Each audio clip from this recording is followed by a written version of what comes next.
Well, I'm excited to show you how to make a traditional Valentine's Day arrangement. So something that, is a little bit more classic. The first thing I did was grab a low vase, put a leaf inside, and then I made a tape grid. You can see me pounding on it across the top to hold my flowers and greens in place. So I'm using a type of greenery that, again, has sort of a classic feel to it. It's called salal, or sometimes commonly called lemon leaves, and it's really nice and long-lasting. And what I need to do to prep it for this arrangement is just take off anything but sort of the top 3 or 4 leaves. So I pulled off some of those bottom leaves. Then I'm going to trim it down a little bit and start placing it right into my vase. So the great thing about the tape grid is when you go to place things, they stay where you want them to be. If you didn't have it, your flowers and greens might sort of flop around inside the vase. Or you could do a hand-tied technique, which is another great way of making arrangements for a vase of this size. And I've got more information on doing that in the Kit Club, and that's another super important technique there. Okay, so you can see my base of greenery is, ready to go here. Now it's time for the flowers. I have some really nice stargazer lilies that I'm going to put in first, and a trick with these lilies is you want to reach in and grab out the pollen and pull it off before it gets really yellow and yellowy orange where it's going to stain your hands. These ones haven't gotten to that stage yet, so it's easy for me to grab it. If they had, I would just go in with a tissue and pull out that pollen. So I chose these because they have a great smell, and oftentimes for Valentine's Day, it's nice to have something with a little bit of a scent to have your arrangement not only look good but smell good. So I have cut this down. I'm going to trim it even more. I'm pulling off a few of the leaves, and I'll get this lily right into the center. And I'll grab another one here. Again, I'm going to reach in, pull out my pollen. I could leave it in if I wanted to, and sometimes I do for the look. This sort of brown center can be cool.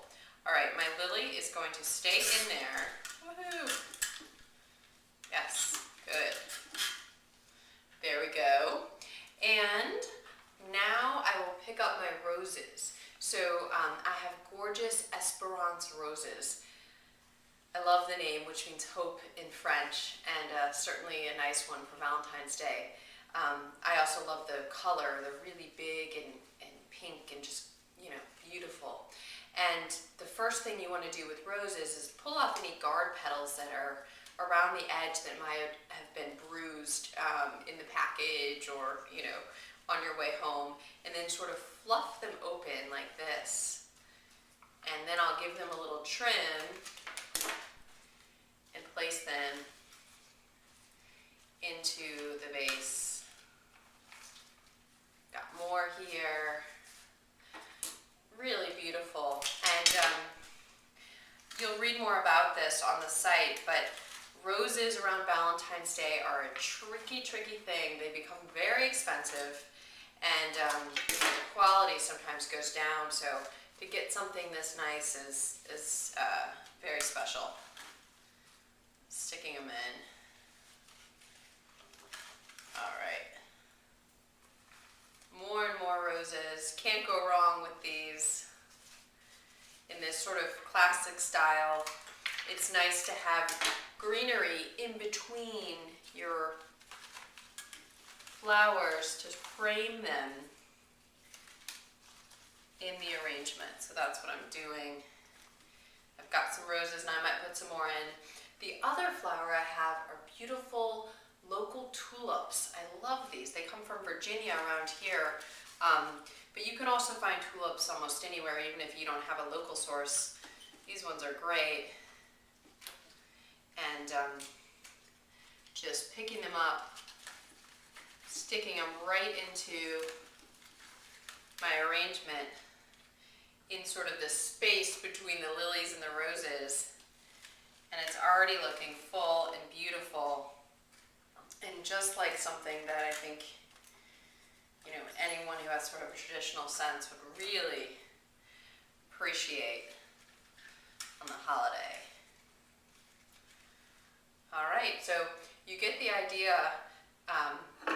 Classic, beautiful arrangement. I'll frill it out or fuss it up a little bit more, but I hope you enjoy making arrangements yourself this Valentine's Day, and please send pictures of what you do create. Thanks so much for watching.